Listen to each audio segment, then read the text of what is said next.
It's with great pleasure tonight that I will share with you a story about someone who I love very much. And I'm sure you've all heard of TED Talks. This is my TED Talk. Not because I have a slick presentation on an area of expertise, but because it's a story about my best friend Ted.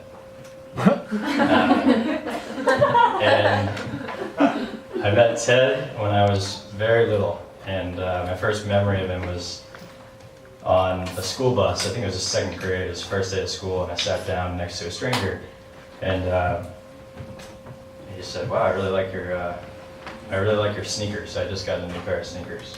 And I said, "Yeah, thanks, man." And even at a young age, you had a gift for making friends, and from then on, we were very close. And this story was about 12 years ago, my sophomore year of high school, and it was a springtime, and Ted and I were inseparable. And at a party one night, he and I snuck out onto the roof and started having a conversation. And it was an early example of having an existential realization where we were looking up at the stars and started asking each other questions. What are stars? Where do the stars come from? Where did we come from? Where were we before we were here? What happens when we're not here? And at that age, having that realization, that kind of fear, the hesitance that comes with not having an answer, and being sort of intrigued and energized by the question, but also scared of that kind of sense of mortality. And as the spring went on, I had a concussion, and for 3 days, it's only a few days after this conversation, it was just blackness, nothing, and I don't remember it still.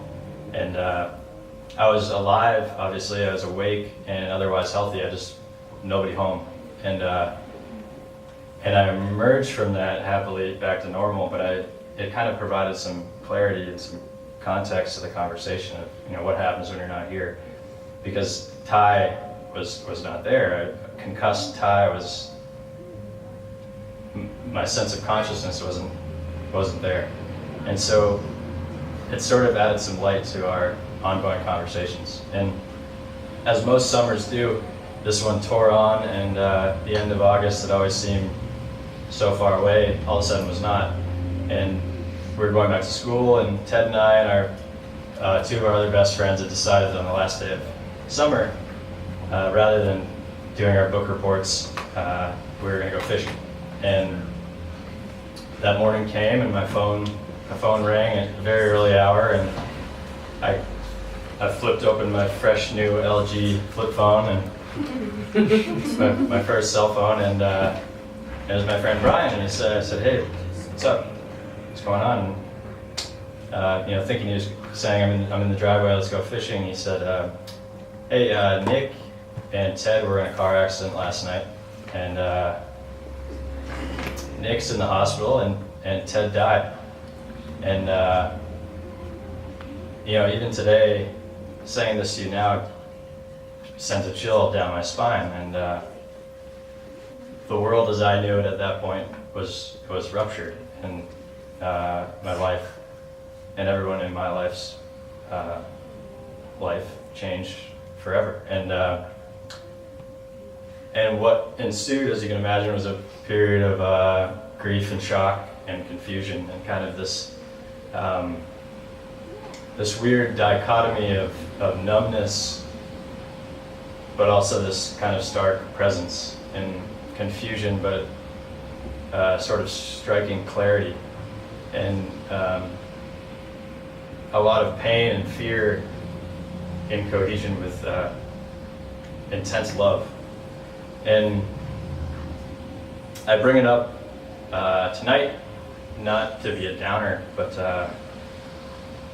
just for it to be an inspiration, to make the most of what we have here, to dig into life while you have it. And as some budding playwrights said earlier tonight, you have only 29,000 days in your life to say good morning.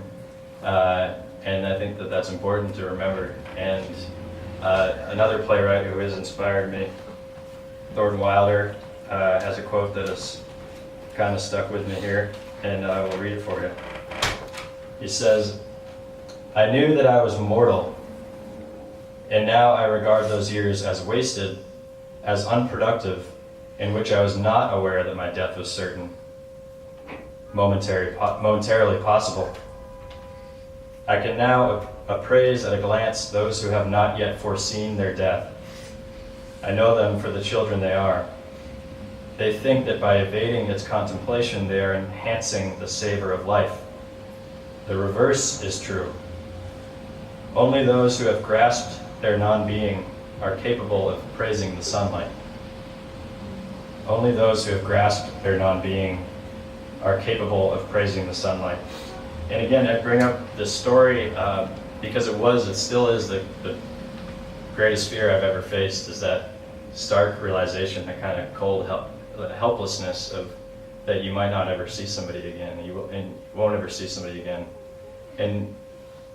But also the love that comes following that, and that kind of realization that maybe you can't fully love somebody until you've contemplated life without them. And hopefully you do that while the person is still around. And also the realization that people live on through love, and that Ted is still alive in my heart, and he's alive right now, that I'm sharing his story with you. And instead of fearing death, maybe we should instead fear death in life, fearing not appreciating the people that we love, and the special moments like this that we all have to get together. And on that note, I will finish with a poem. It is by Charles Bukowski. It's called The Laughing Heart. Your life is your life. Don't let it be clubbed into dank submission. Be on the watch. There are ways out. There is light somewhere. It may not be much light, but it beats the darkness. Be on the watch.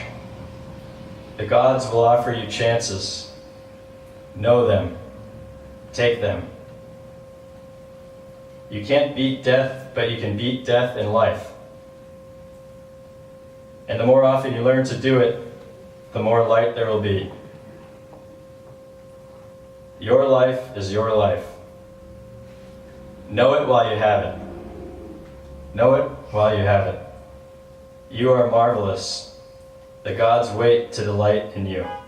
Thanks.